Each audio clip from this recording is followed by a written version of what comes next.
Las luces fluorescentes del juzgado de vivienda de Madrid zumbaban como insectos atrapados, arrojando una palidez enfermiza sobre la piel de todos. Elena Vargas se removió en el duro banco de madera, con el bolso de tela firmemente sujeto en su regazo. El juzgado olía a limpiador industrial, sudor y desesperación, un aroma que Elena había aprendido a reconocer durante los últimos meses de aplazamientos y vistas. Caso número 4721. Vargas contra Inmobiliaria Montes, anunció el secretario, con voz monótona y ensayada. Elena se levantó y las rodillas le protestaron tras 2 horas de espera. Tenía 50 años, aunque el último año le había tallado arrugas más profundas alrededor de los ojos y la boca, haciéndola parecer mayor. Sus manos, enrojecidas y ligeramente hinchadas por años de fregar los espacios de otros, temblaban un poco mientras se acercaba al estrado. Clara Montes estaba de pie junto a la otra mesa, deslizando el dedo por la pantalla de su móvil con sus uñas bien cuidadas. Llevaba un traje de color crema que probablemente costaba más que el alquiler mensual de Elena, con un collar de perlas brillando en su cuello. Cuando levantó la vista, sus ojos pasaron por encima de Elena con una indiferencia estudiada antes de volver a dirigirse al juez. Señoría, la inquilina ya ha recibido 3 aplazamientos, dijo Clara, con una voz suave como el mármol pulido. Inmobiliaria Montes ha sido más que comprensiva, pero llevamos un negocio, no una organización benéfica. La palabra benéfica hirió los oídos de Elena. Ella nunca había querido caridad. Había limpiado oficinas por la noche y pisos los fines de semana. Sus manos olían perpetuamente a limpiador, con olor a limón y a lejía. Había pagado el alquiler puntualmente durante 11 años, hasta que el accidente de David en el almacén de reparto le obligó a faltar al trabajo, y luego a ella le redujeron las horas, y después Sofía necesitó aquel inhalador. «Señora Vargas», dijo el juez mirando por encima de sus gafas de leer. «¿Tiene algo que añadir?» Elena tragó saliva, con la garganta seca. «Sí, señoría. Solo llevo 3 meses de retraso. Llevo 11 años en el edificio. He conseguido trabajo extra los fines de semana y mi hijo ya ha vuelto a su jornada completa. Si pudiera darme un aplazamiento más...» «El tribunal es consciente de sus circunstancias», la interrumpió el juez, mientras ya escribía algo en su blog. «Sin embargo, la ley es clara en estos asuntos. Inmobiliaria Montes ha cumplido con todos los requisitos de notificación legal». El móvil de Clara vibró, lo miró y sonrió ligeramente, como si recibiera buenas noticias mientras el mundo de Elena se derrumbaba. «Se concede el desahucio», continuó el juez. «Tiene 10 días para desalojar la propiedad. 10 días». Las palabras cayeron como piedras. Elena se agarró al borde de la mesa para mantenerse firme. «Señoría», intentó de nuevo. «Mi nieta...» «10 días, señora Vargas», repitió el juez, mirando ya al secretario para el siguiente caso. «Siguiente asunto». Fuera en el pasillo, Elena se sentó pesadamente en un banco, y su bolso de tela se deslizó hasta el suelo. Dentro estaba la bola de nieve de cristal que David le había regalado hacía años. Un faro con una luz que ya no funcionaba. También dentro, la notificación de desahucio original, ahora acompañada de los papeles del juzgado que tendría que firmar antes de irse. La gente se movía a su alrededor en el pasillo, un río de infortunio que fluía en ambas direcciones. Alguien lloraba en un rincón, otro gritaba por teléfono. Los ascensores sonaban periódicamente, vomitando más rostros preocupados. «Señora Vargas». Clara Montes estaba de pie ante ella, ofreciéndole una tarjeta de visita. Para futuras referencias, este es el nombre de un albergue con instalaciones relativamente limpias. A veces tienen unidades familiares. La crueldad casual del gesto, la suposición de que Elena necesitaría un albergue, comunicada con el mismo tono con que se recomendaría un restaurante mediocre, le revolvió el estómago. «No la voy a necesitar», dijo Elena en voz baja, sin coger la tarjeta. Clara enarcó una ceja perfectamente dibujada. El orgullo no abriga a nadie, señora Vargas. Todos tomamos decisiones, pero a veces esas decisiones están limitadas por nuestras circunstancias. Elena levantó la vista, encontrándose directamente con la mirada de Clara. Y algunas personas eligen no ver las circunstancias de los demás. Algo parpadeó brevemente en los ojos de Clara. Incomodidad, quizás, o molestia por ser desafiada, antes de que lo disipara con una facilidad ensayada.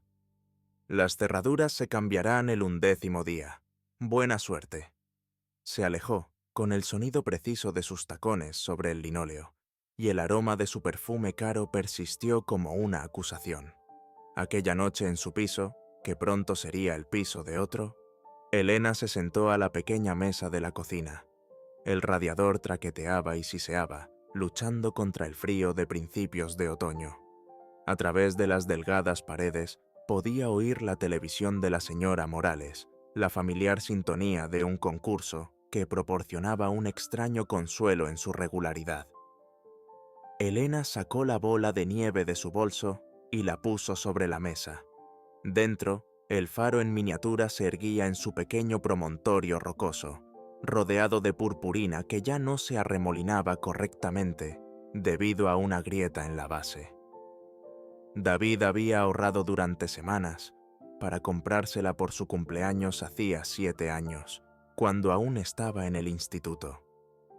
«Encontraremos algo, mamá», le había dicho David antes por teléfono, con la voz tensa por la preocupación. «Puedes quedarte con nosotros hasta que solucionemos algo». Pero el apartamento de David en Vallecas era un estudio, apenas lo bastante grande para él y Sofía. La idea de apretujarse en su sofá-cama, de ser una carga, le oprimía el pecho a Elena. Agitó suavemente la bola de nieve, observando cómo la purpurina se asentaba perezosamente alrededor del faro. Antes, la luz interior se encendía al girar la base. Ahora permanecía oscura, como tantas otras cosas que una vez parecieron seguras. El móvil de Elena vibró con un mensaje de su supervisor en la empresa de limpieza. «Reducción de horas de nuevo la semana que viene. Lo siento». Puso el teléfono boca abajo sobre la mesa y se cubrió la cara con las manos. El piso conservaba los olores familiares de su vida. El café, las bolsitas de lavanda que hacía con materiales de la tienda de todo a €1, el leve aroma a limón que parecía permanentemente impregnado en su piel. Pronto, estas paredes albergarían los olores de otra persona, la vida de otra persona.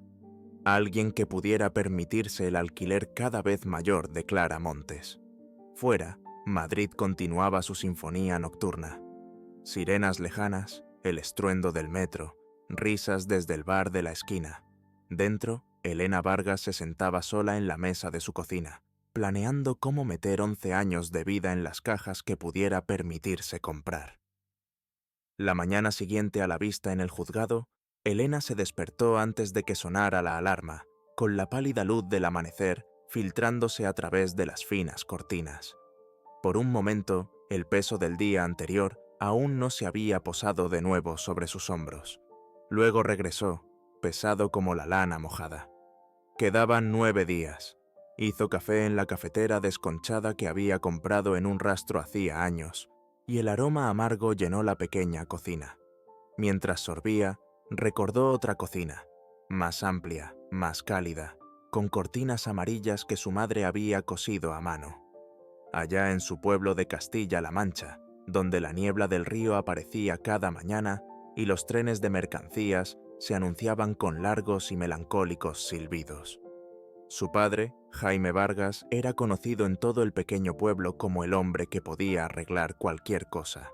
Sus manos, perpetuamente manchadas de grasa, pintura o barniz, habían devuelto a la vida innumerables objetos desechados.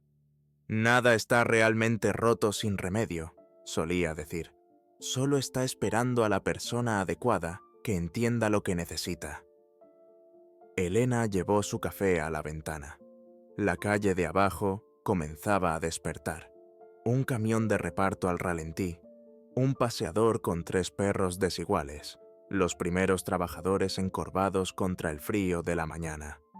Este barrio había sido su hogar durante 11 años, desde que se fue de su pueblo con David, entonces un larguirucho de 19 años con sueños de estudiar en el conservatorio. El recuerdo de su llegada a Madrid afloró. El agobio del ruido y el movimiento, los desorientadores mapas del metro, el piso diminuto que costaba él, doble de lo que había pagado en su tierra. Estaba aterrorizada pero decidida, habiéndole prometido a David la oportunidad de algo mejor que el lento declive económico de su pueblo natal. «Saldremos adelante», le había dicho, deshaciendo sus escasas pertenencias en el piso que ahora, increíblemente, tenía que abandonar. Su teléfono vibró. El nombre de David apareció en la pantalla. «¿Mamá? ¿Estás bien?» Su voz sonaba ronca por el sueño, o la preocupación, o ambas cosas. «Estoy bien», mintió, viendo a una paloma posarse en el alféizar de su ventana. «Solo tomándome el café. He estado pensando, sabes que mi ruta de reparto pasa por esa zona elegante del barrio de Salamanca. Estuve hablando con uno de los porteros. Dijo que necesitan a alguien para la limpieza nocturna en el edificio. Es un puesto con contrato y todos los beneficios, mamá». La esperanza parpadeó brevemente y luego se atenuó. «David, he solicitado 20 puestos en el último mes. Todos quieren gente más joven, gente más barata. Este tipo me debe una. Le he estado pasando cigarrillos todo el invierno. Déjame que hable con él». Después de colgar, Elena sacó la caja donde guardaba sus papeles importantes. Certificados de nacimiento, el título de bachillerato de David, su propio título de educación secundaria obtenido en clases nocturnas mientras trabajaba de día. Debajo de ellos yacía la única foto que tenía de su exmarido, Marcos. En ella, él sonreía ampliamente, con un brazo alrededor de una Elena embarazada y el otro señalando con orgullo el coche de segunda mano que acababa de comprar. 6 meses después, ese coche se lo llevaría para siempre, dejando atrás solo cheques irregulares de pensión alimenticia que finalmente dejaron de llegar. La bola de nieve estaba en su mesita de noche, captando la creciente luz de la mañana.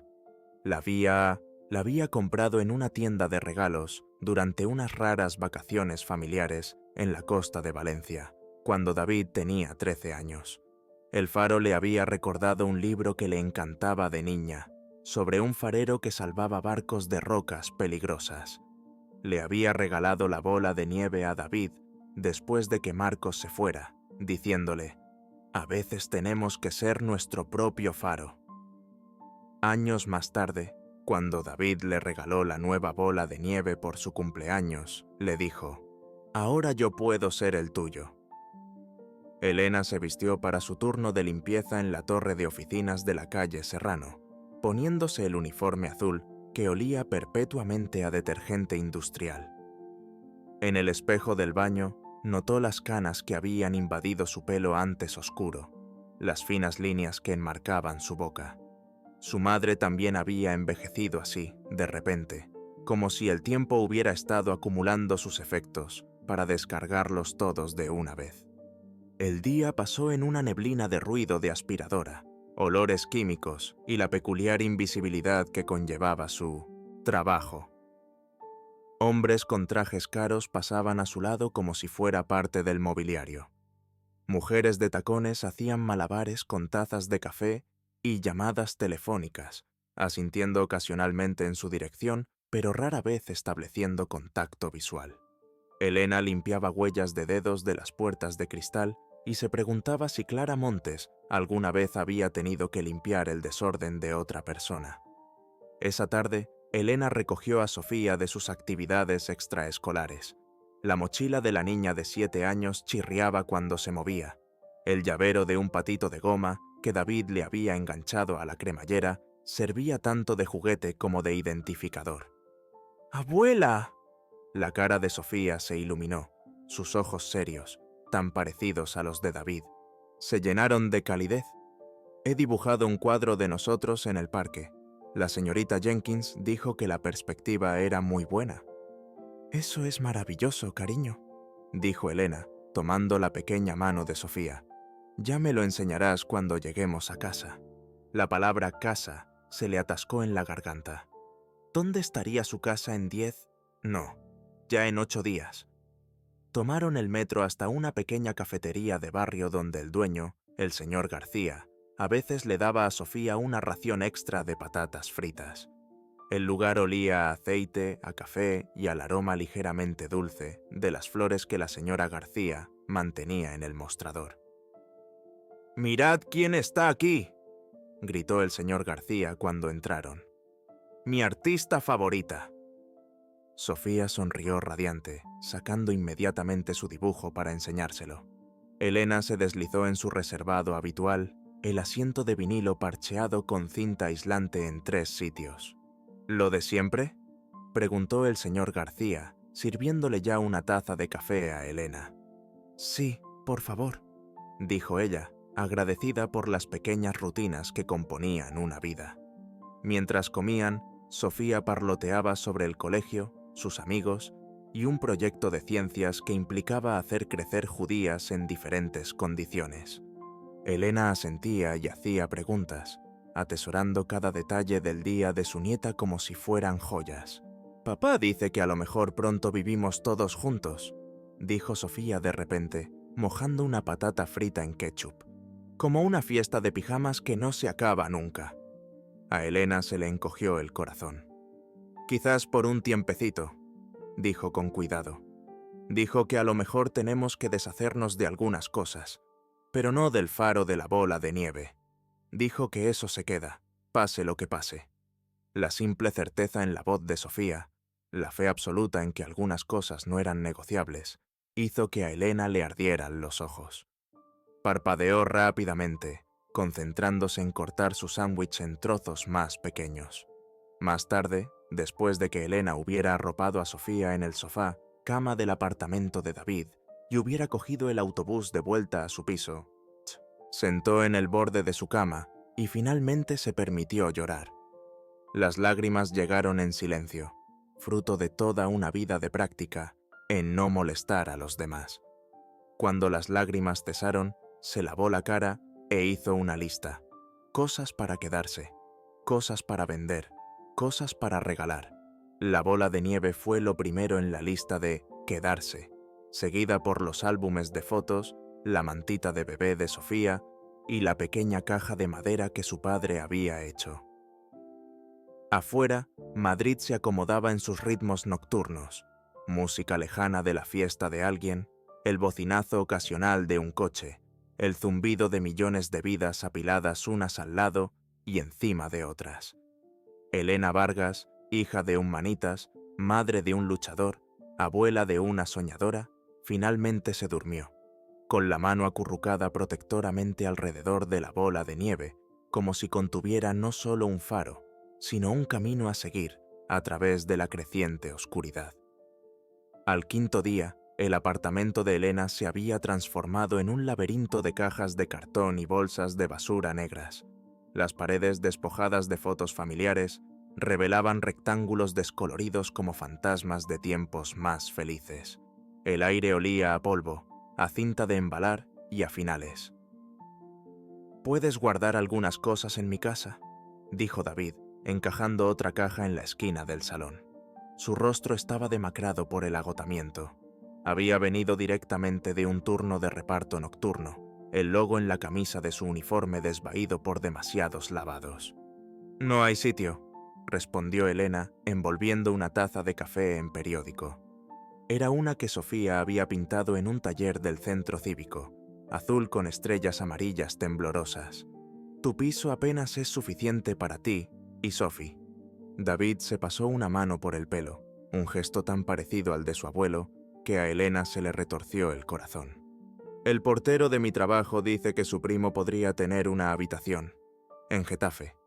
«Una habitación», repitió Elena, la palabra pesando entre ellos. «No un apartamento, no un hogar, una habitación». «Es temporal, mamá, hasta que encontremos algo». Sonó el timbre. Era la señora Morales, la vecina de al lado, con un plato de galletas de avena. «He pensado que necesitaríais algo dulce», dijo, observando el apartamento desmantelado. «Qué pena. Llevo 30 años viviendo aquí. He visto a tanta gente ir y venir. Nunca pensé que también te echarían a ti. Están reformando, dijo Elena, aceptando el plato. Ladrillo visto y luz de la mañana. Cobrando el triple seguro, resopló la señora Morales. Esa mujer, Clara, pasó ayer midiendo los marcos de mi puerta. Le dije que tengo contrato hasta el próximo junio. Ella solo sonrió con esa sonrisa de gato que se ha comido al canario.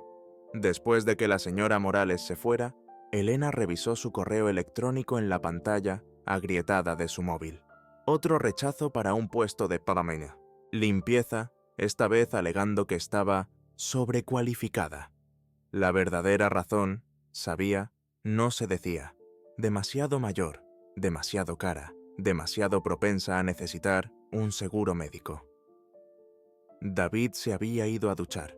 Sola en el apartamento medio vacío, Elena se permitió un momento de puro terror. ¿Y si no había ninguna habitación en Getafe? ¿Y si David perdía su trabajo? ¿Y si Sofía, con su asma, se ponía enferma otra vez? La bola de nieve estaba en el alféizar de la ventana, la única decoración que quedaba. Elena la cogió, sintiendo su peso familiar. La luz rota, la base agrietada, la purpurina que ahora se movía demasiado despacio. Era una metáfora perfecta de su vida en ese momento. Aún en pie, pero sin funcionar del todo bien. Su teléfono sonó con una notificación. Distraídamente, la abrió. Un foro del barrio donde la gente publicaba artículos en venta, trabajos, noticias locales. Su pulgar se deslizó mecánicamente hasta que una foto llamó su atención. Una pequeña cabaña, de madera gris desgastada, rodeada de arces. El pie de foto decía: cabaña antigua cerca de la Sierra de Gredos, urge vender. 100 euros, pago en efectivo, liquidación de herencia. Algo se removió en la memoria de Elena. Su padre hablando de una cabaña de pesca que tenía un amigo suyo cerca de la sierra. Allí hay paz, había dicho. Un hombre puede oír sus propios pensamientos. Hizo zoom en la foto. La cabaña se inclinaba ligeramente hacia un lado, como un anciano apoyado en un bastón. Las ventanas estaban sucias, una posiblemente rota. La puerta colgaba en un ángulo extraño. Detrás, apenas visible, se veía el hilo plateado de un arroyo o río. 100 euros. Tenía 95 en la caja de la bola de nieve, su fondo de emergencia, acumulado lentamente en billetes de 1 y 5. Con el cambio de su monedero, tendría justo lo suficiente. Era una locura, por supuesto. Una cabaña destartalada a kilómetros de la ciudad, de David y Sofía, de cualquier posibilidad de trabajo. Probablemente sin electricidad, quizás sin agua corriente, ciertamente sin calefacción con el invierno acercándose. Y sin embargo, su dedo se detuvo sobre el botón «Contactar con el vendedor». El apartamento a su alrededor contenía 11 años de vida, pero ya no era suyo. Clara Montes y sus perlas y su portapapeles se habían encargado de eso. La voz de su padre resonó en su memoria. Las casas guardan secretos. A veces guardan a las personas. Elena pulsó el botón. La mañana siguiente amaneció gris y lluviosa, el tipo de día que hace doler los huesos y decaer el ánimo. Elena subió a un autobús hacia la sierra, con el bolso de tela sujeto en su regazo. Dentro, la bola de nieve, cuidadosamente envuelta en una camiseta. La navaja de su padre, los 95 euros más 4 en monedas, y un intercambio de correos electrónicos impreso con el sobrino de Leonor Campos, que había accedido a reunirse con ella en la cabaña.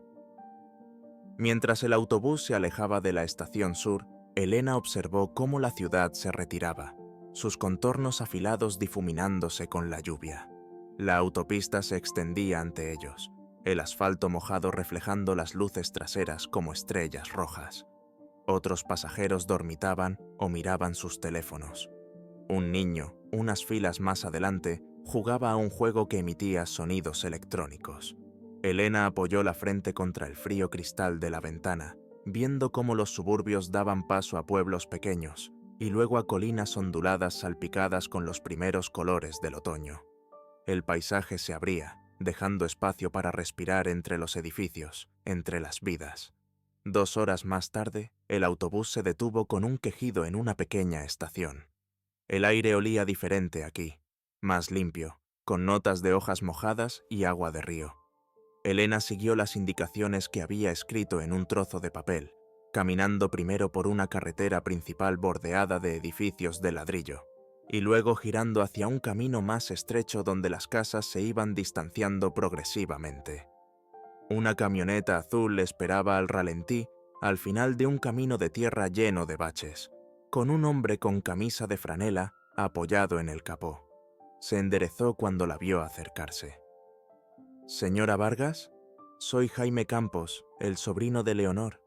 Su apretón de manos fue firme, sus ojos amables bajo una gorra desgastada. No estaba seguro de que viniera de verdad. La mayoría de la gente de la ciudad echa un vistazo al lugar y se da la vuelta.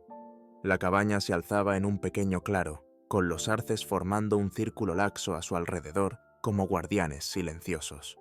De cerca, parecía aún más destartalada que en la foto. El techo se hundía en una esquina, los escalones del porche se habían derrumbado parcialmente, y lo que una vez pudo ser un parterre de flores, era ahora una maraña de malas hierbas y menta silvestre que liberaba su agudo aroma mientras caminaban a través de ella. «No es gran cosa», dijo Jaime a modo de disculpa, introduciendo una llave en la cerradura oxidada. «La tía Leonor vivió aquí hasta que sufrió el derrame cerebral en el 85. Ha estado casi vacía desde entonces, excepto por algún cazador o pescador ocasional que necesitaba un sitio donde pasar la noche». La puerta se abrió con un gemido de protesta. Dentro, las motas de polvo danzaban en la débil luz que se filtraba por las ventanas sucias.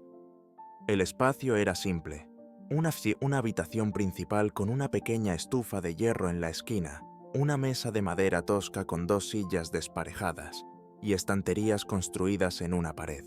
Una puerta conducía a lo que Elena supuso que era un dormitorio y otra, más estrecha, probablemente a un baño o un trastero. «Ya no hay electricidad», dijo Jaime, apartando una cortina para dejar entrar más luz. «Pero el pozo todavía funciona. Hay una bomba manual en el porche. La estufa es de leña, suficiente para calentar el lugar en invierno si eres resistente». La tía Leonor lo era. Elena se movió lentamente por el espacio, sus zapatos dejando huellas en el polvo. A pesar del abandono, había algo sólido en la cabaña, algo honesto. Las paredes, hechas de troncos toscamente tallados, habían resistido tormentas y estaciones. El suelo, de anchos tablones de pino desgastados por décadas de pisadas, crujía acogedoramente bajo su peso. Fuera, el arroyo Gredos corría sobre las rocas, su voz subiendo y bajando con el viento. Un arrendajo lanzó un graznido agudo, respondido por el susurro de las hojas. «¿Por qué solo 100 euros?» preguntó Elena finalmente, volviéndose hacia Jaime. Él se encogió de hombros, con aspecto ligeramente incómodo. «El terreno no vale mucho. El camino de acceso cruza la propiedad de Los Montes, una promotora que está comprando todo por aquí. Han intentado conseguir esta parcela también, pero el testamento de la tía Leonor era específico. Dijo que la cabaña sería para una mujer que críe a un hijo sola, con la esperanza de que se sienta menos sola bajo este techo». Pensé que se estaba poniendo poética, pero resulta que lo decía en serio legalmente. Algo parpadeó en el pecho de Elena. No exactamente esperanza, sino su prima más silenciosa, la posibilidad. «¿Inmobiliaria Montes?», preguntó, con la voz cuidadosamente neutra. Jaime asintió. «¿Los conoce?» «Nos hemos visto», dijo Elena, pasando los dedos por el polvoriento alféizar de la ventana. «Mi hijo tiene una hija. Yo ayudo a criarla». Jaime estudió su rostro, luego asintió de nuevo, más lentamente. A la tía Leonor le habría gustado eso. Ella crió a mi prima Rebeca sola después de que mi tío muriera en el extranjero. Dura como una roca, pero blanda donde importaba. Elena abrió su bolso y sacó con cuidado la bola de nieve. La colocó sobre la mesa de madera, donde captó la poca luz que se filtraba por las ventanas sucias. Incluso en su estado roto, el faro se mantenía erguido en su promontorio rocoso, un pequeño centinela contra la creciente oscuridad. «Me la quedo», dijo. Mientras completaban la sencilla transacción, Elena contando billetes arrugados, Jaime escribiendo un recibo en el reverso de un sobre. Un viento del norte agitó los árboles de fuera, enviando una lluvia de hojas tempranas contra las ventanas de la cabaña. El canto del arroyo se hizo más fuerte, más insistente. Elena Vargas, de pie en la polvorienta cabaña con la escritura en la mano, sintió que algo cambiaba en su interior, como el haz de un faro que de repente atraviesa la niebla, iluminando un camino hacia adelante que había estado allí todo el tiempo, esperando a ser encontrado. Al día siguiente, Elena reunió a David y Sofía en el apartamento casi vacío de Madrid, donde las paredes desnudas amplificaban cada sonido. El rostro de David pasó por la incredulidad, la preocupación y algo parecido al asombro mientras Elena describía la cabaña. ¿Has comprado una casa? ¿En el bosque? ¿Con tu dinero de emergencia? Su voz se quebró ligeramente en la última palabra. No es gran cosa, admitió Elena, alisando las arrugas de la escritura extendida sobre la mesa entre ellos. Pero es algo que no nos pueden quitar. Pero mamá, ¿y el trabajo? ¿Y el colegio de Sophie? Y... Hizo un gesto vago hacia la ventana, donde la ciudad pulsaba más allá. ¿Todo lo demás? Sofía, que había estado absorbiendo en silencio la conversación de los adultos, intervino de repente. ¿Hay animales? ¿De los de verdad? ¿No solo palomas y ratas? La inocente pregunta rompió la tensión. Los hombros de David se relajaron ligeramente mientras subía a Sofía a su regazo. Esa es una buena pregunta, Peque. ¿Tiene animales esta cabaña, mamá? Probablemente, dijo Elena, sonriendo ante las prioridades de su nieta. Vi pájaros y oí ardillas. Quizás ciervos también. ¿Podemos ir a verla? Preguntó Sofía, con los ojos muy abiertos ante la posibilidad de una aventura. Por favor, papi David miró a su madre, con la expresión suavizada. Comprendió lo que representaba aquella cabaña. No solo una solución a la falta de vivienda inmediata, sino la recuperación de algo que les habían ido quitando poco a poco a lo largo de los años, la capacidad de elegir. Sí, dijo finalmente. Vamos a ver esa cabaña tuya. El viaje de fin de semana a la sierra adquirió la atmósfera de unas extrañas vacaciones. Sofía llevó su mochila llena de esenciales de exploración, una lupa, un cuaderno para registrar descubrimientos y una linterna con pilas sin revisar. David empacó de forma más práctica, herramientas, productos de limpieza, bocadillos envueltos en papel de cera. Elena llevaba la bola de nieve en su bolso, acolchada entre jerseys. El viaje en autobús estuvo lleno de la charla emocionada de Sofía sobre criaturas del bosque y de las silenciosas preocupaciones de David susurradas a Elena cuando su hija se distraía con el paisaje. ¿Cómo iban a hacer que funcionara? ¿Y el invierno? ¿Y el dinero? Elena aún no tenía respuestas, solo la escritura en su bolsillo y el recuerdo de su padre diciendo: a veces, los problemas más grandes tienen las soluciones más sencillas, escondidas justo donde nunca se te ocurriría mirar. Cuando llegaron a la cabaña, la tarde de septiembre se deslizaba hacia el anochecer. Una luz dorada se filtraba a través de los árboles y proyectaba largas sombras sobre el claro. Sofía corrió inmediatamente hacia el arroyo, dejando caer su mochila en el porche con un golpe sordo que levantó una pequeña nube de polvo. «Cuidado cerca del agua», le gritó David, y luego se volvió para inspeccionar la cabaña con ojo de contratista. «El tejado necesita arreglos antes del invierno, el porche es salvable. La instalación eléctrica...» «No hay instalación eléctrica», dijo Elena, forcejeando con la cerradura oxidada. «No hay electricidad». Las cejas de David se arquearon. «¿Así que básicamente estamos de acampada? ¿En septiembre? ¿En la Sierra de Madrid?» La puerta finalmente se abrió, liberando el olor a humedad del abandono. Polvo, papel viejo y algo más verde, como musgo o helechos que se habían abierto paso al interior. David entró con cautela, probando el suelo con su peso antes de comprometerse. «Estructuralmente sólida al menos», murmuró, acercándose a la estufa de hierro e inspeccionando su tiro. «Si esto funciona, podremos mantenernos calientes. Agua del pozo. Puede que no esté tan mal por un tiempo». Elena colocó la bola de nieve en la tosca mesa de madera, donde captó los últimos rayos de luz del día. Verla allí, en este nuevo lugar con su propia clase de belleza rota, le hizo un nudo en la garganta. Sofía entró corriendo, con las mejillas sonrosadas por el aire del arroyo. «He encontrado una piedra azul y algo que podría ser un fósil, y hay peces en el agua». Se detuvo, observando el interior de la cabaña con los ojos muy abiertos. «Es como una casa de cuento de hadas», susurró, y luego estornudó cuando el polvo le hizo cosquillas en la nariz. «Un cuento de hadas muy sucio», dijo David, abriendo una ventana para dejar entrar aire fresco. «Limpiemos antes de deshacer las maletas». Trabajaron mientras la luz se desvanecía, barriendo y fregando. David arregló lo peor de los escalones del porche con herramientas de su bolsa. Elena encontró viejas lámparas de queroseno en un armario, sus bases de cristal turbias pero intactas.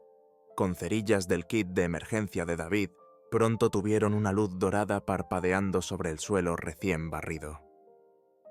Sofía, encargada de organizar sus escasas pertenencias, saltaba de esquina a esquina, probando cada tabla del suelo con pisotones exagerados.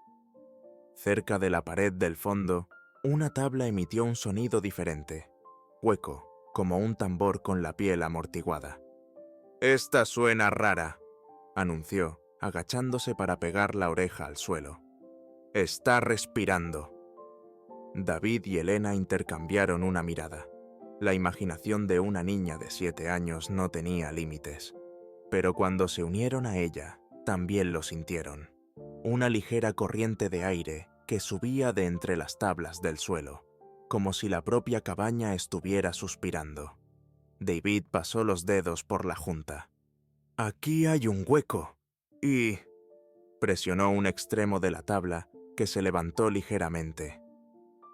«No está clavada como las demás». Haciendo palanca con cuidado con su navaja, David levantó el tablón, revelando un espacio oscuro debajo.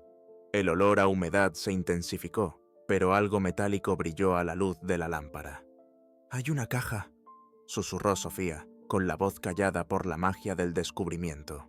David metió la mano en el hueco y sacó un recipiente de hojalata deslustrado, del tamaño de una caja de puros pero más pesado. El polvo cubrió sus dedos mientras la colocaba en el suelo entre ellos. «¿La abrimos?», preguntó, mirando a su madre. Elena asintió, con las palabras de su padre resonando. «Las casas guardan secretos. A veces guardan a las personas». La tapa se resistió al principio. Los años de desuso la habían sellado. Con suave persistencia, finalmente cedió con un suave pop que pareció liberar no solo aire, sino también el tiempo, un instante preservado de décadas pasadas. Dentro había varios objetos, un sobre amarillento atado con un hilo azul descolorido, una escritura más antigua que la que tenía Elena en el bolsillo, con los bordes tostados por el tiempo, y una fotografía, con la superficie agrietada pero la imagen aún clara. Una mujer de pie en el mismo porche que acababan de reparar, con el brazo alrededor de una niña de aproximadamente la edad de Sofía. En el reverso, escrito con una caligrafía cuidada: Leonor y Rebeca, primavera de 1979. David desdobló con cuidado la carta del sobre. El papel crujió bajo sus dedos mientras leía en voz alta. «A quien encuentre esta cabaña, espero que la necesitara tanto como nosotras. Me llamo Leonor Campos, y vine aquí con mi hija después de que mi marido muriera. No teníamos otro lugar a donde ir, y este sitio nos salvó.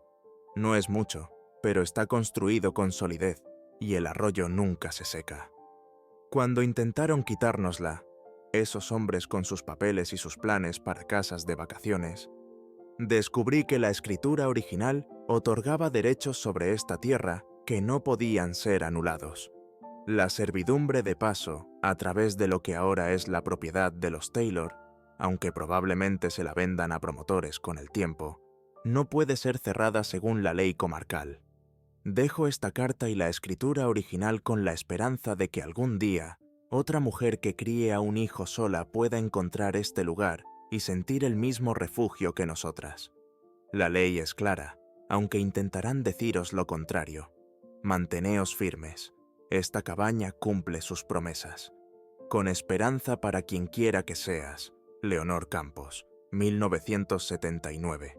Los tres se quedaron en silencio después de que David terminara de leer, las lámparas de queroseno proyectando sus sombras agrandadas contra las paredes de la cabaña. Afuera, las criaturas nocturnas habían comenzado su coro.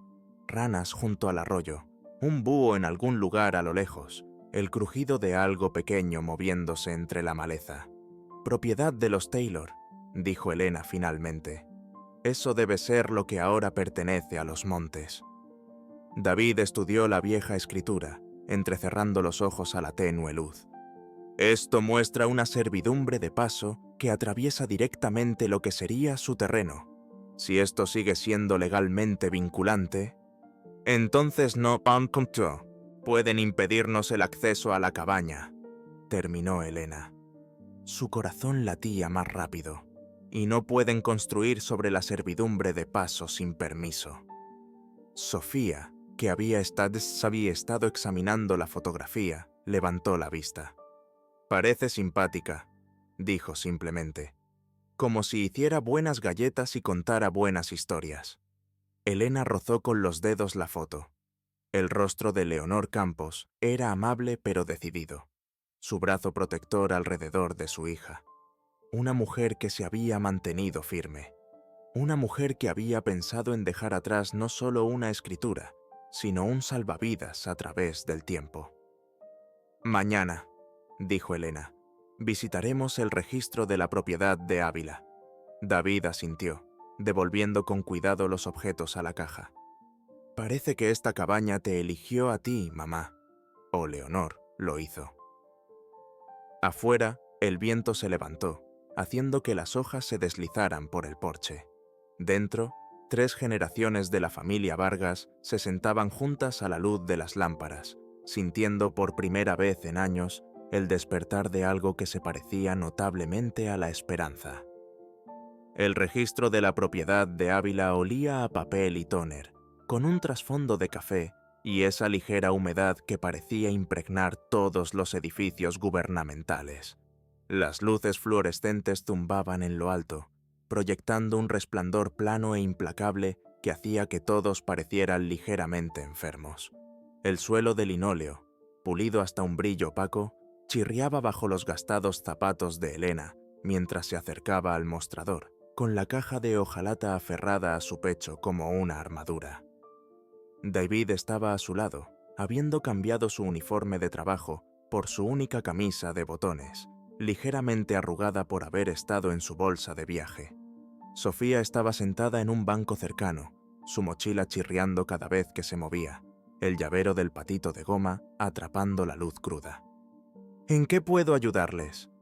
La funcionaria, una mujer con gafas de montura plateada y manos prácticas, levantó la vista de su ordenador. «Quisiera verificar la escritura de una propiedad», dijo Elena, colocando la caja de hojalata en el mostrador. «Y una reclamación de servidumbre de paso de 1979. La funcionaria. Su placa de identificación decía Patricia Rivas». Asintió eficientemente. «¿Dirección de la propiedad?». Mientras Elena proporcionaba los detalles, los dedos de Patricia se movían sobre el teclado con una facilidad practicada. El tecleo rítmico llenaba la silenciosa oficina, interrumpido ocasionalmente por el golpe de un sello o las suaves conversaciones en otros mostradores. «¡Qué extraño!», murmuró Patricia, frunciendo el ceño ante su pantalla. El sistema muestra esa parcela como parte del proyecto de desarrollo de Inmobiliaria Montes. Hay una notificación de intención de construir presentada el mes pasado. David se tensó al lado de Elena. «Eso no puede ser. Tenemos la escritura aquí mismo, comprada hace solo unos días». Las cejas de Patricia se arquearon ligeramente ante su tono, pero su voz permaneció profesional. «Déjenme ver su documentación, por favor». Elena le entregó ambas escrituras, la que había recibido de Jaime Campos y la más antigua de la caja escondida de Leonor.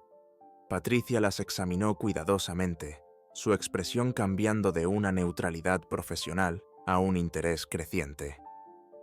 «Esta escritura más antigua muestra efectivamente una servidumbre de paso legal a través de lo que ahora es propiedad de los Montes», dijo, alcanzando un libro grande en un estante cercano. «Déjenme comprobar los registros del condado para confirmarlo». Mientras Patricia hojeaba las páginas de escrituras y servidumbres registradas, la puerta de la oficina se abrió, trayendo una ráfaga de aire fresco y el aroma de un perfume caro. Clara Montes entró, seguida por un hombre con un traje a medida que llevaba un portafolios de cuero.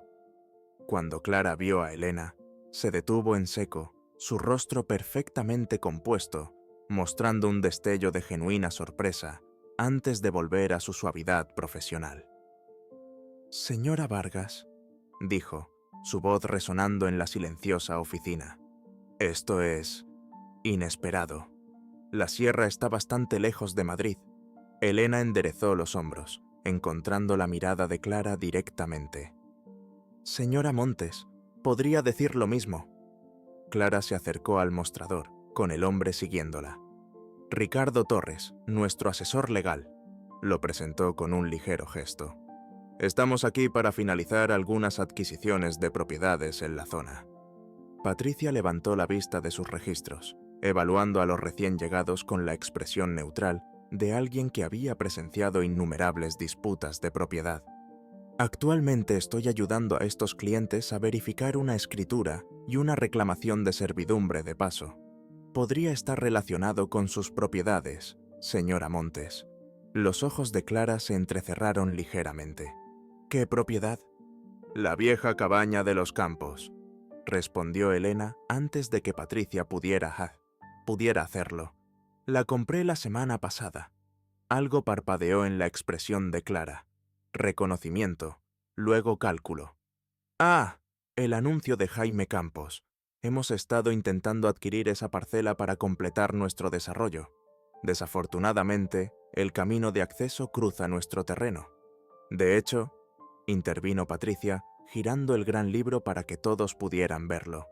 «Según los registros del condado, existe una servidumbre de paso legalmente registrada desde 1979 que otorga acceso perpetuo a través de lo que entonces era la propiedad de los Taylor, ahora propiedad de los Montes. Es bastante específico». Clara se inclinó hacia adelante, su collar de perlas balanceándose ligeramente mientras examinaba el registro. «Eso no puede ser correcto. Nuestros estudios no mostraron ninguna servidumbre». «Quizás sus topógrafos lo pasaron por alto», sugirió Patricia amablemente, colocando un dedo sobre una línea de texto. «Está claramente registrado aquí, y acabo de confirmar que el testamento de Leonor Campos también está archivado, estipulando que la propiedad debe pasar a una mujer que críe a un hijo sola, con la esperanza de que se sienta menos sola bajo este techo. Es un lenguaje bastante específico para un documento legal». Ricardo Torres colocó su portafolios en el mostrador y sacó varios papeles. «Tenemos documentación que muestra la titularidad clara de todas las propiedades circundantes sin cargas». «¿Me permite?». Patricia extendió la mano para coger los papeles y luego los comparó con los registros que tenía delante. La oficina se había vuelto más silenciosa, otros clientes y funcionarios sintonizando sutilmente con el drama que se desarrollaba. Sofía se deslizó del banco y se acercó a Elena, deslizando su pequeña mano en la de su abuela. La mirada de Clara se dirigió a la niña, luego de nuevo a los documentos, su expresión endureciéndose. «Parece haber una discrepancia», dijo Patricia finalmente. «Su estudio no muestra la servidumbre, pero nuestros registros del condado indican claramente que existe y nunca fue terminada. Además», sacó otro documento de un cajón, «hay una anotación específica de que esta servidumbre de paso no puede ser extinguida sin el consentimiento expreso por escrito del propietario de la cabaña, incluso si las propiedades circundantes cambian de manos». El abogado de Clara frunció el ceño, hojeando sus papeles con creciente urgencia. «Esto retrasará todo nuestro cronograma de desarrollo. El camino de acceso pasa directamente por donde hemos planeado el club social». «Desafortunado», comentó Patricia, sin una pizca de simpatía. Se volvió hacia Elena. «¿Quiere que le haga copias compulsadas de estos registros para sus archivos, señora Vargas? Recomiendo tener la documentación a mano». «Sí, por favor», dijo Elena, con la voz más firme de lo que se sentía. Clara se enderezó, alisándose el pelo ya impecable con una mano bien cuidada. «Este es un contratiempo menor.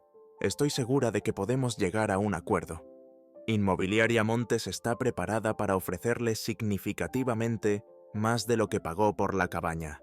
3 veces la cantidad, de hecho». David se movió al lado de Elena y ella supo que estaba pensando en todas las formas en que ese dinero podría ayudarlos. El alquiler de un piso más grande, quizás ahorros para la Universidad de Sofía, un colchón contra futuras emergencias. Pero Elena recordó la carta de Leonor, la fotografía de la mujer y su hija de pie, con orgullo en el porche de su santuario. Pensó en la voz del arroyo, la sensación sólida de las paredes de la cabaña, la forma en que Sofía había explorado el claro como si hubiera encontrado un reino mágico. «La cabaña no está en venta», dijo Elena simplemente. La máscara profesional de Clara se deslizó momentáneamente, revelando una frustración genuina. «Sea razonable, señora Vargas. Esa cabaña apenas es habitable. Sin electricidad, probablemente sin fontanería adecuada. Se acerca el invierno. ¿Qué piensa hacer exactamente allí?» «Vivir», respondió Elena. «Convertirla en un hogar». «Usted me dijo una vez que todos tomamos decisiones», continuó, su voz tranquila pero audible en la silenciosa oficina. «Tenía razón, y esta es la mía». Clara la estudió durante un largo momento, reevaluando a la mujer que había descartado tan fácilmente en el juzgado de vivienda de Madrid.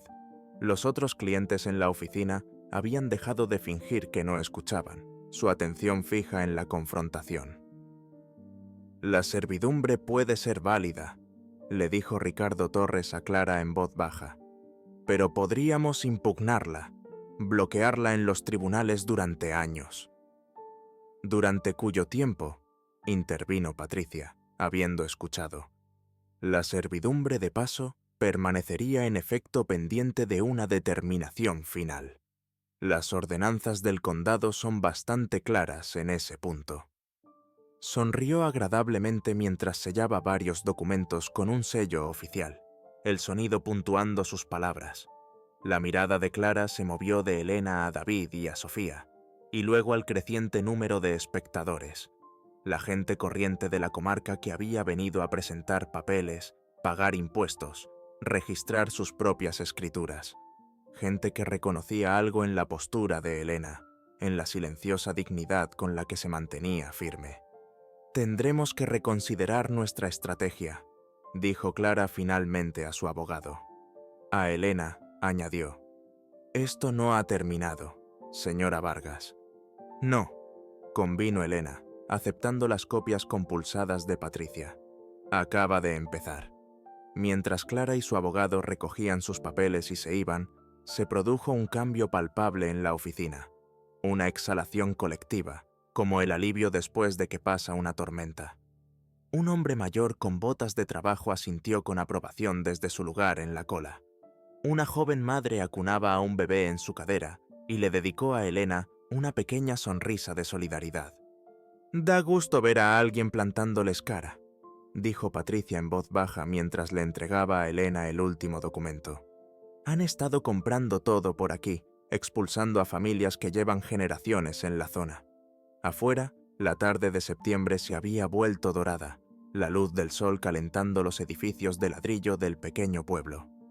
Sofía saltaba por la acera, su mochila chirriando con cada bote. David caminaba al lado de Elena, los documentos compulsados guardados a buen recaudo en su bolso. «Ha sido increíble, mamá», dijo, con una nota de orgullo en su voz, «la forma en que te has enfrentado a ella. No solo estaba defendiéndonos a Talan y...» «Nosotros», respondió Elena, viendo a Sofía examinar un guijarro particularmente interesante en la acera. «Era por Leonor también, y por quien venga después de nosotros». En la parada del autobús, Sofía se volvió hacia su abuela, con una expresión repentinamente seria. «¿De verdad vamos a vivir en la cabaña? ¿Incluso en invierno?» Elena miró a su hijo y a su nieta, viendo en sus rostros tanto preocupación como algo más. Una emoción tentativa, una disposición a creer que algo roto podía volver a estar entero. «Vamos a intentarlo», dijo. «Tu bisabuelo solía decir que todo lo que vale la pena tener, vale la pena arreglarlo». Mientras subían al autobús de vuelta a la ciudad, de vuelta a hacer cajas, a planificar y a despedirse, Elena pensó en la cabaña que los esperaba, sus ventanas como ojos observando el fluir del arroyo, sus paredes guardando el recuerdo de otra mujer que se había mantenido firme. No todo lo roto estaba más allá de la reparación. A veces, solo estaba esperando a la persona adecuada que entendiera lo que necesitaba. Octubre pintó los arces alrededor de la cabaña en tonos de fuego y oro. Las mañanas llegaban con una fina capa de escarcha sobre las piedras del arroyo. Las tardes se suavizaban en una calidez ambarina que olía a pino y a humo de leña. Dentro de la cabaña, la transformación se había afianzado. Suelos barridos y sellados, paredes fregadas, ventanas limpias hasta que atrapaban la luz y la sostenían como manos ahuecadas. Elena estaba en el porche recién reparado, observando a David luchar con un viejo tubo de estufa de hierro. Se había tomado una semana libre de su trabajo de reparto, usando días de vacaciones que había estado guardando para alguna emergencia futura, no especificada. Esa emergencia había llegado en forma de la proximidad del invierno, y ahora padre e hija trabajaban juntos. David arreglando, Sofía pasándole herramientas de una caja que había decorado con pegatinas y dibujos de rotulador.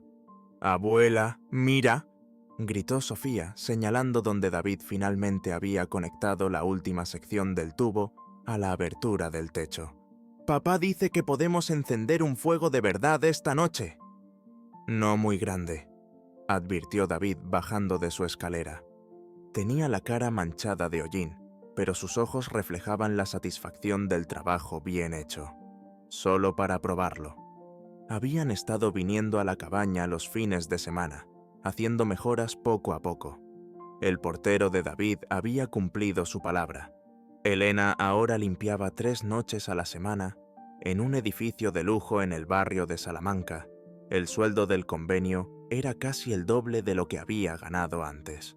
El trayecto desde la sierra era largo, pero los vecinos que habían conocido a través de la iglesia local le ofrecían llevarla cuando sus turnos coincidían. La comunidad los había encontrado de formas inesperadas. La señora Jiménez de 2, propiedades más allá, que trajo tomates de su huerto y se quedó para ayudar a Elena a remendar cortinas. El señor Collins de la ferretería, que les abrió una cuenta y les regaló suministros extra, porque sí.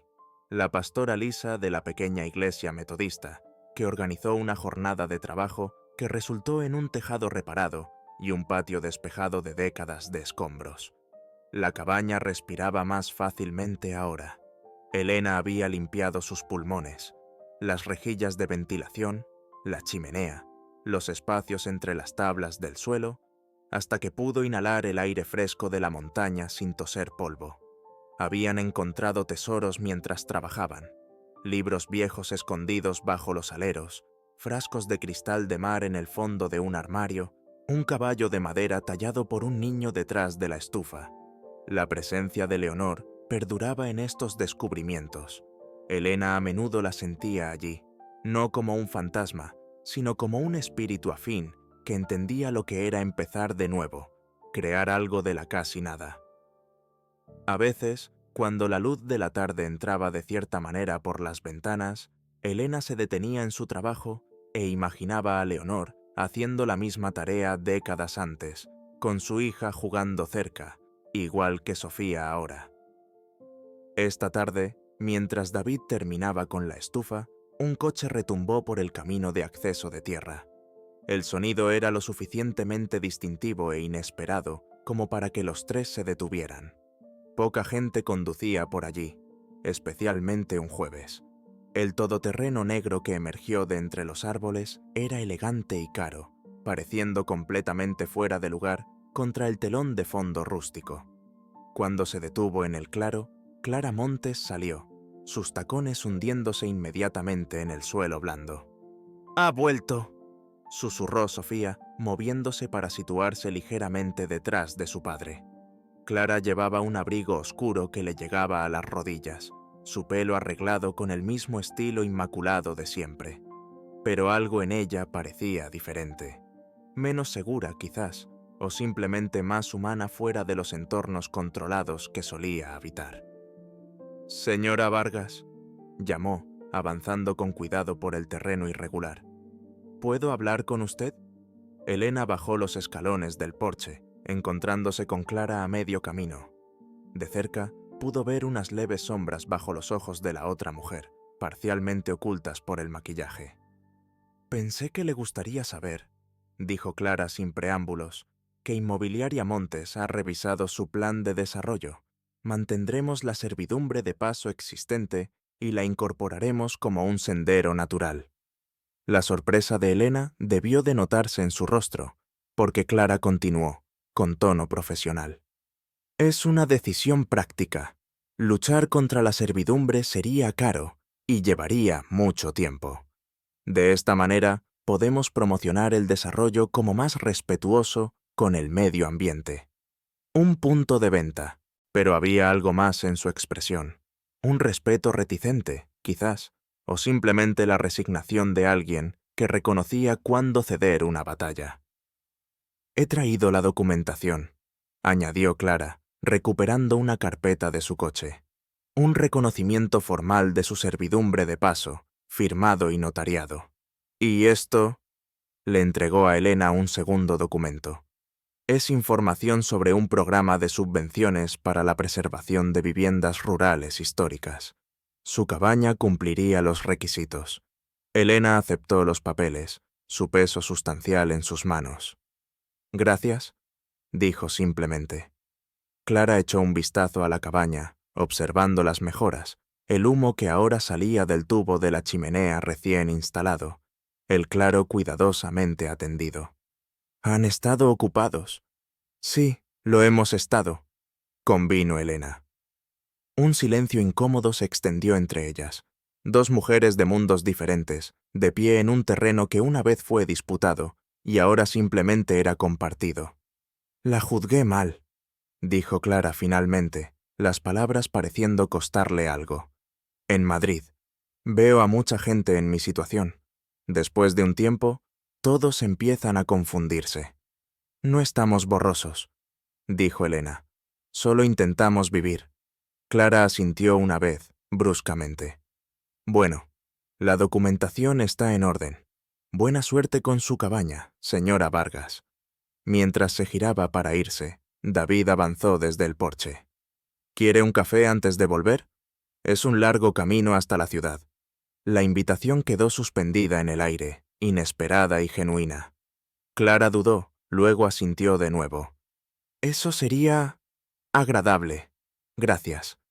Dentro, la cabaña les dio la bienvenida con la calidez de un espacio recién devuelto a la vida.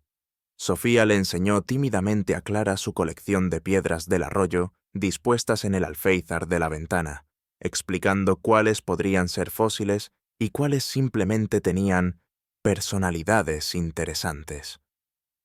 David hizo café en una vieja cafetera italiana sobre el hornillo de gas que usaban para cocinar hasta que la estufa principal estuviera completamente funcional. Elena notó que Clara se fijaba en los detalles de la cabaña, las cortinas de retales, las estanterías que David había construido con madera reciclada, la pequeña mesa donde ahora estaba la bola de nieve, captando la luz de la tarde. «La han hecho muy acogedora», dijo Clara, aceptando una taza de café. Las palabras sonaron forzadas, pero el sentimiento detrás de ellas parecía genuino. «Poco a poco», respondió Elena. «Un día a la vez». Se sentaron a la pequeña mesa, el vapor saliendo de sus tazas, la conversación vacilante al principio, luego relajándose gradualmente hasta algo casi cómodo. Clara habló de crecer en un pequeño piso en un barrio obrero, de pagarse los estudios trabajando, de empezar en Inmobiliaria Montes como asistente administrativa. Elena compartió historias de su pueblo, de las habilidades de reparación de su padre, de los talentos musicales de David, que los habían traído a Madrid en primer lugar. Cuando se terminó el café, Clara se levantó para irse. En la puerta, se detuvo, mirando la bola de nieve sobre la mesa. «Es una pieza preciosa», dijo. «Está rota», le informó Sofía con naturalidad. «La luz ya no funciona y tiene una grieta. Pero la abuela dice que no todo lo que está roto hay que tirarlo». La expresión de Clara cambió. Algo suave y rápidamente oculto pasó por sus facciones.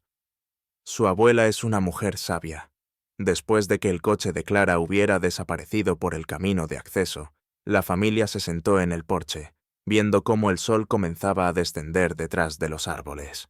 El aire de la tarde traía el primer mordisco real del invierno que se acercaba, pero ahora estaban preparados para él. La leña apilada y cubierta, el aislamiento añadido a las paredes, las provisiones almacenadas. «¿Crees que volverá?», preguntó Sofía, apoyándose en el costado de Elena.